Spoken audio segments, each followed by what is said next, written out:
Bonjour, nous allons dans cette vidéo détailler le cycle du carbone océanique qui est une partie essentielle du climat de notre planète.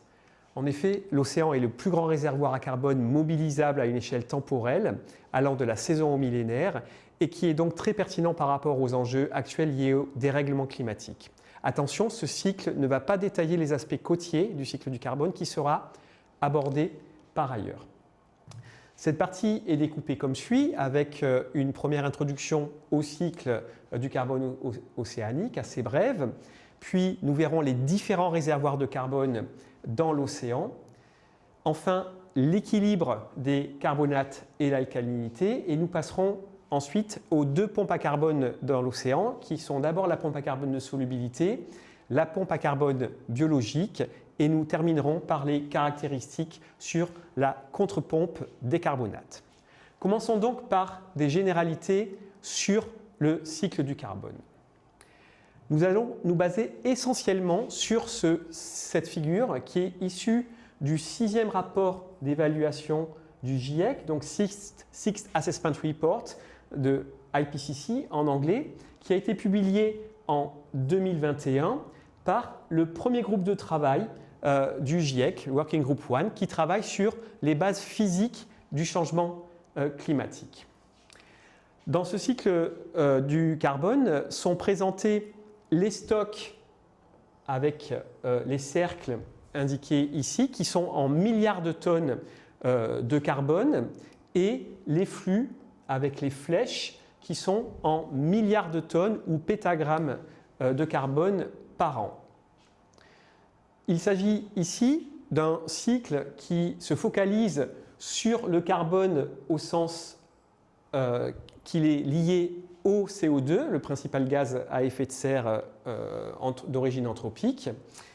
Et on différencie dans ce cycle du carbone tout ce qui est indiqué ici en orange, qui sont les flux et les stocks naturel du cycle du carbone, et pour cet aspect naturel, on considère l'année 1750 comme l'année de référence pré-industrielle où on n'a pas commencé à modifier ce cycle du carbone. Et en rose, vous avez les flux qui représentent les changements anthropiques sur la période, la dernière décennie, qui sont de 2010 à 2019. On ne détaillera pas ici dans cette vidéo ces aspects anthropiques, on va se focaliser d'abord sur les aspects naturels dans l'océan. Alors tout d'abord, il est important de relever ces unités. Ces unités, comme je vous l'ai dit, ce sont des pétagrammes de carbone, c'est-à-dire 10 puissance 15 grammes de carbone, ou des gigatonnes, c'est-à-dire des milliards de tonnes de carbone. Ces deux unités sont strictement identiques. 1 milliard de tonnes, c'est une gigatonne, c'est 1 milliard de tonnes, c'est strictement égal à 1 pétagramme. Excusez-moi, il y a une petite erreur ici, donc c'est un pétagramme ici. Ça représente 1 10 puissance 15 grammes. Il y a un point de vigilance important, une fois qu'on a su qu'il faut retenir que ces unités sont égales, c'est que le cycle du carbone est parfois indiqué soit en unité donc massique comme ici, mais par rapport à un atome de carbone, C, soit en unité massique, mais par rapport à une molécule de dioxyde de carbone équivalente à une molécule de CO2. Comme la molécule de CO2 contient 2 oxygènes, elle est évidemment plus lourde que la molécule de carbone, et donc vous avez un rapport entre ces deux unités qui est égal au rapport des masses molaires de la molécule de CO2, un atome de carbone plus 2 atomes d'oxygène, et par rapport à un simple atome de carbone ici qui est à 12. Et donc vous avez un facteur 3,67 entre ces unités. C'est-à-dire que quand vous exprimez le cycle du carbone en unités équivalent CO2, ça sera des valeurs qui sont 3,67 fois plus importantes que les unités lorsqu'elles sont simplement exprimées en équivalent carbone. Dans le cycle du carbone présenté dans la diapo précédente et qu'on va revoir, ce sont des unités qui sont donc ici en pétagrammes de carbone par an. On revient à ce cycle-là. Vous voyez bien ici ces unités, c'est bien des pétagrammes de carbone, ce ne sont pas des pétagrammes de CO2. Alors, bien sûr, c'est un cycle du carbone qui est celui donc, que je vous ai présenté avec les flux naturels tels qu'estimés à période pré-industrielle 1750, en orange et en rose les flux anthropiques tels qu'ils sont estimés sur la dernière décennie, 2010-2019.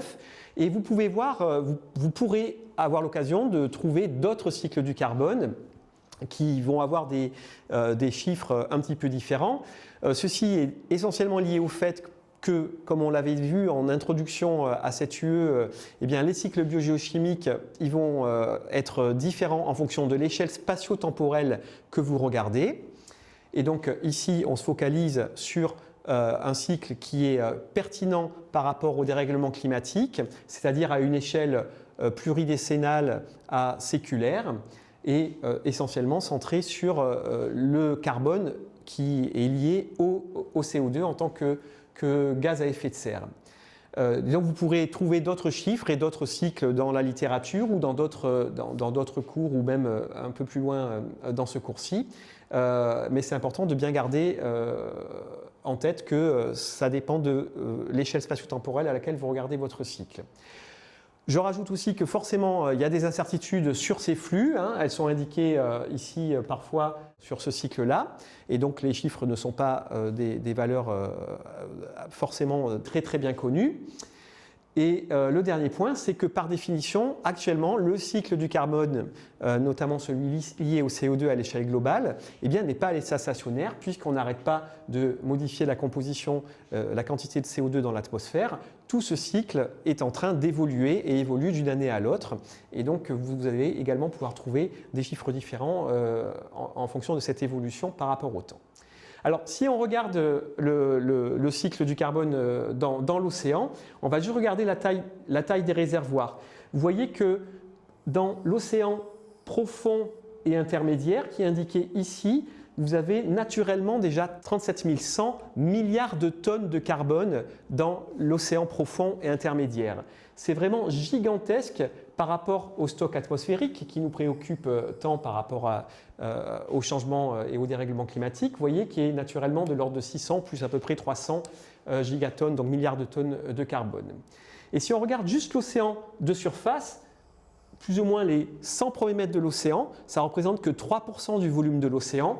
Et rien que dans cet océan de surface, qui est un tout petit volume du volume océanique, eh bien, on a déjà autant, même un peu plus de carbone dans cet océan de surface par rapport au stock atmosphérique avec le CO2 sous forme de gaz à effet de serre.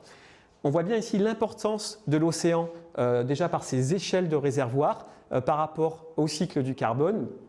Et on va expliquer ici et essayer de répondre à cette question, comment ça se fait qu'il y a autant finalement de carbone dans l'océan.